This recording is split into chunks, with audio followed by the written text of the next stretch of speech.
दोस्तों, क्या आपने कभी सोचा है कि पहाड़ों के नीचे धरती की गहराइयों में एक ऐसा गांव छुपा हो सकता है जहां बौने रहते हों। और उस गांव के बीचों बीच छुपा हो सकता है एक प्राचीन रहस्य जो अगर बाहर आ जाए तो बौनों की दुनिया पल भर में मिट सकती है। दोस्तों, आज मैं आपको सुनाने जा रहा हूं एक थ्रिलिंग सस्पेंस से भरपूर फैंटेसी कहानी, बौनों का गांव और टाइटन का खतरा।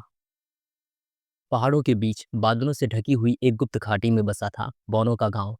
यह गांव साधारण गांव नहीं था।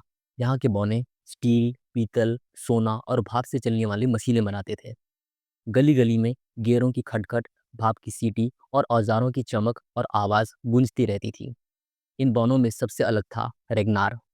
उसकी पहचान थी लाल नुकीली सी टोपी, पीतल के चश्मे, सफेद दाढ़ी और उसकी पीठ पर बंधा हुआ स्टीम पैक। वह गांव का सबसे बड़ा आविष्कारक था, लेकिन उसके दिल में छिपा था एक गहरा राज। कई रातों से उसे गांव के बीचों बीच बने एक प्राचीन कुएं से अजीब धातु की गूंज सुनाई देती थी, जैसे कुएं के अंदर कोई मशीन जिंदा हो और सांस ले रही हो। एक तूफानी रात रेगनोर लालटेन और औजार लेकर कुएं में उतरता है। नीचे एक गुप्त दरवाजा दिखाई देता है जिस पर रहस्यमयी आकृति बनी थी। गियर घुमाते ही दरवाजा खुला और सामने दिखी सोने और पीतल से बनी एक विशालकाय मैकेनिकल टाइटन की मूर्ति, जिसकी आंखें डरावने लाल रंग से चमक रही थी। रेगनोर कुछ सोच पाता उससे पहले गुफा में गूंज उठी मैकेनिकल टाइटन की आवाज। रेगनोर, मैं वही हूँ जिसने सदियों पहले इस गांव को बसाया था, लेकिन शासन करते करते तुम्हारे पूर्वजों ने मेरा विरोध शुरू कर दिया। मेरी शासन करने की नीतियों को उन्होंने अत्याचार बताया और तुम्हारे आविष्कारक पूर्वजों ने मेरा सोने का गैर लॉक करके मुझे यहाँ पर बंद कर दिया। और अब मैं जाग चुका हूँ और मेरा एक ही मकसद है, तुम्हारे गांव का विनाश।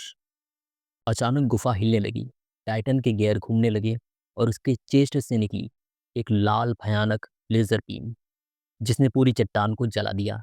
रेगनार मुश्किल से खुद को बचा पाया। टाइटन ने फिर से लेजर का तेज हमला सीधा रेगनार के ऊपर किया। बीम की आग ने रेगनार का स्टीम पैक झुलसा दिया और रेगनार जमीन पर गिर पड़ा। उसके चारों तरफ चिंगारियां बरस रही थीं। टाइटन ने एक हाथ से रेगनार को उठाकर चट्टान पर दे मारा। पूरा गांव कांप उठा। रेगनार खून से लथपथ हो गया, लेकिन उसकी आंखों में अब भी हिम्मत थी। रेगनार ने सोचा, हर मशीन का एक मुख्य गियर होता है। अगर मैं उसे लॉक कर दूं तो टाइटन खुद ब खुद बंद हो जाएगा, मारा जाएगा। उसकी छाती पर सोने का गियर था, वही उसका मुख्य गियर हो सकता है। रेगनार ने मन ही मन सोचा। उसने अपना गोल्डन रिंच निकाला। स्टीम पैक से निकली बच्ची-कुची ताकत से उसने टाइटन की ओर छलांग लगा दी। टाइटन की आंख से निकली लेजर बीम रेगनार की दाढ़ी को छूकर निकल गई। रेगनार सीधा टाइटन की छाती पर पहुंचा और वहां मौजूद सोने के कोर गियर को पकड़ लिया और उसे घुमाकर बाहर निकाल लिया। मैकेनिकल टाइटन कुछ कर पाता इससे पहले एक जबरदस्त विस्फोट हुआ। भाप, रोशनी और धातु की चिंगारियों से पूरी गुफा भर गई। टाइटन की लाल आंखें शांत हो गईं और वह पत्थर की तरह जमीन पर गिर पड़ा। रेगनार भी जमीन पर गिर गया और वह जिंदा था। रेगनार घायल था पर खुश था। उसकी आंखों में चमक थी। इस तरह रेगनार ने अपने पूरे गांव को बचा लिया और सभी बौने रेगनार को अपने गांव का हीरो बताने लगे। गांव बच जाने की खुशी में सभी बौने इकट्ठा होकर जश्न मनाने लगते हैं।